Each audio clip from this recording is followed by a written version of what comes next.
Caorle Wine and Art, cosa dire? Vino e la Scogliera Viva, un museo a cielo aperto. Si ha una bella consapevolezza di quello che viene fatto tutti i giorni in vigna, in cantina e poi in giro per il mondo a raccontare la nostra bella Italia, in modo particolare questo territorio.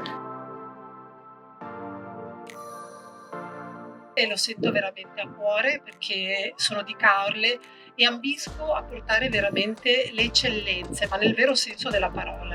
Quindi ufficialmente al taglio del nastro da parte dell'assessore.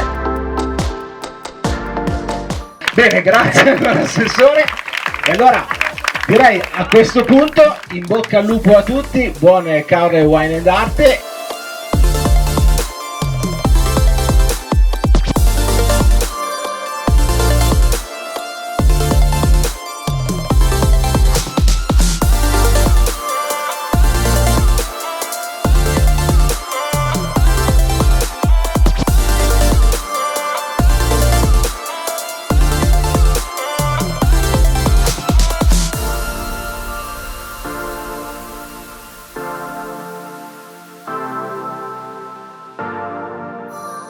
Abbinare prodotti di qualità che sono i vini con l'arte e soprattutto anche con paesaggio e quindi con l'ambiente sposa bene e qualifica naturalmente anche Caorle.